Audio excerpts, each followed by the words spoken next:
చెప్పాను కూడా మీకు. అమెరికా రాయబారి ఇండియాలో 74లో న్యూక్లియర్ టెస్ట్ ఇందిరాగాంధీ ప్రభుత్వం జరిపినప్పుడు ఇందిరాగాంధీని కలిసి ఒక మాట అంటాడు, you are doing a very dangerous game.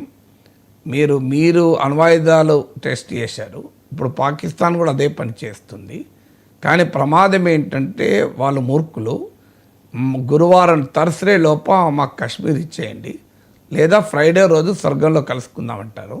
వాళ్ళు చచ్చిపోయి మిమ్మల్ని చంపడానికి రెడీగా ఉంటారు. వారు they are like a suicide squad. So ఆత్మాహుతి దళాలు లాంటి దేశం అది. మరి ఆ దేశం చేతిలో న్యూక్లియర్ వెపన్ ఎలా ఎదుర్కొంటారు అని ఇందిరాగాంధీ ప్రభుత్వాన్ని ఆ రోజు ఉద్దేశించి మాట్లాడిన మాటలు అమెరికా రాయబారి. సో అందువల్ల పాకిస్తాన్కు ఉండే స్వభావము సూసైడ్ స్క్వాడ్లను నిర్మించేటువంటి దేశం అది. ఆత్మాహుతి బలగాలని కూడా ప్రయోగించే దేశం అది. అలాంటి దేశం తన దేశ ప్రజల నాశనమైనా మంచిదే, తన దేశం సర్వనాశనమైనా మంచిదే అని ఒక విద్వేషాల పునాది మీద ఏర్పడిన దేశం. ఇప్పటికీ విద్వేషాల పునాది పైన మనుగడ సాధిస్తున్న దేశం.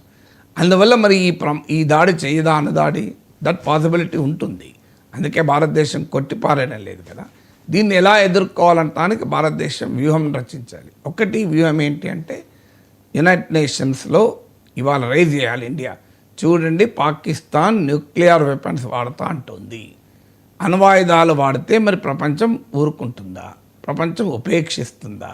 ప్రపంచం అంగీకరిస్తుందా అని ఇది ఒక్కసారి పాకిస్తాన్కి ఈ అవకాశం ఇస్తే రేపు వేరే దేశాలు చేయవా? వేరే దేశాలు చేసినప్పుడు ఆపగలిగే సామర్థ్యం ప్రపంచానికి ఉంటుందా?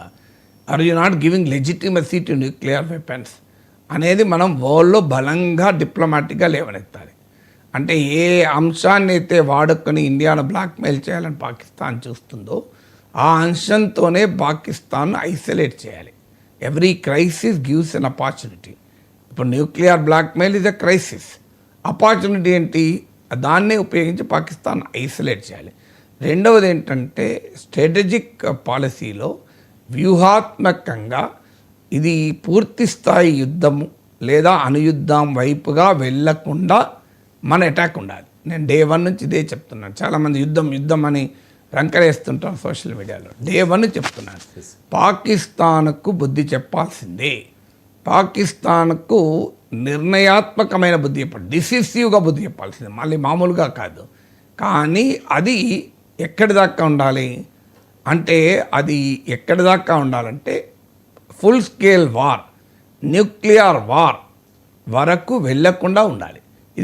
ఇది సాధ్యం. అది ప్రపంచంలో అనేక యుద్ధాలు చూసాం మనం.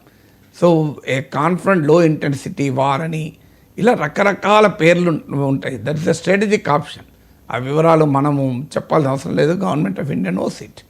అంటే ఎలా రెస్పాండ్ కావాలి అని. ఇప్పుడు బాలాకోట్ స్ట్రైక్ చేసాం, వాడు జోలికి కూడా రాలేము కదా మనకు. సో అందువల్ల we have to teach a lesson. వాడు ఇంకో మాట మాట్లాడకుండా లెసన్ చెప్పాలి. కానీ అది ఫుల్ స్కేల్ వార్గా, న్యూక్లియర్ వార్గా మారకుండా మన రెస్పాన్స్ ఉండాలి. అంటే ఎంత మేరకు ఎస్కలేట్ చేయాలి అని. ఇప్పుడు ఎంత మేరకు ఎలాస్టిసిటీ ఉంటుంది. ఇప్పుడు మనం ఒక ఎలాస్టిక్ ఐటమ్ ఇలా లాగుతుంటాం. ఎక్కడి దాకా లాగుతాం? మ్యాక్సిమం తెగకుండా ఉండేంతవరకు లాగుతాం. మీరు ఒక బెలూన్ ఉంది, బెలూన్ను మనం గాలి కొడుతూనే ఉంటే అది బల్జ్ అవుతుంటుంది. ఎక్కడ ఆపుతాం మనం? చిన్న పాప కూడా బెలూన్ ఎక్కడ ఆపుతుంది బల్జింగ్? పగిలిపోతుంది అనుకున్న దగ్గర ఆగుతుంది. సో బెలూన్ లాగానే ఇది కూడా situation. So you escalate the situation. అంటే బెలూన్ పెంచుతూ ఉంటాం, మనం ఎస్కలేట్ చేస్తుంటాం. ఎక్కడ వరకు బ్రేకింగ్ పాయింట్ రానంత వరకు చేస్తాం. అప్పటికే బెలూన్ చాలా అట్రాక్టివ్గా మారిపోతుంది, ఇక్కడేమో డిస్ట్రక్టివ్గా మారిపోతుంది. అందువల్ల ఆ స్ట్రాటజిక్ రెస్పాన్స్ ఇండియా చేయాలి, చేస్తుంది. మన నమ్మకం నాలంటాడు చెప్పాల్సిన అవసరం లేదు భారత ప్రభుత్వానికి.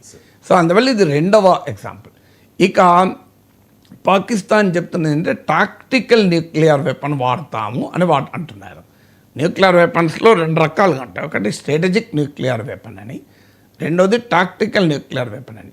స్ట్రాటజిక్ న్యూక్లియర్ వెపన్ ఏమో ఒక నగరం పైన, ఇప్పుడు హిరోషిమా నాగసాకిల పైన వేసింది, ఒక విశాలమైన ప్రాంతం పైన ఎక్కువ పేలుడు పదార్థంతో కూడిన భారీ దాడిని స్ట్రాటజిక్ న్యూక్లియర్ వెపన్ అంటారు.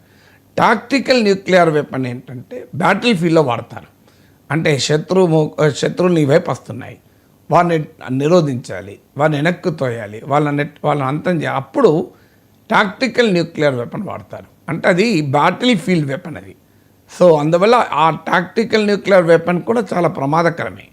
సో దానికి అఫ్కోర్స్ మీకు స్ట్రాటజిక్ న్యూక్లియర్ వెపన్తో పోలిస్తే అంత వినాశకరంగా ఉండదు. కానీ ఎనీ న్యూక్లియర్ వెపనే వినాశకరం. అందులో ఇంటెన్సిటీలో తేడా ఉండొచ్చేమో, కానీ any nuclear weapon, tactical nuclear weapon, strategic nuclear వెపన్తో పోలిస్తే లెస్ ఇంపాక్ట్ ఉంటుంది. కానీ ఇంపాక్ట్ అంటూ ఉండకుండా ఉండదు. సో అందువల్ల పాకిస్తాన్ చేస్తున్నటువంటి న్యూక్లియర్ బ్లాక్మెయిల్కు భయపడాల్సిన అవసరం లేదు. కానీ అప్రమత్తంగా మాత్రం ఉండాలి. ఎందుకంటే పిచ్చోని చేతిలో రాయి ఉంటేనే అప్రమత్తంగా ఉంటాం.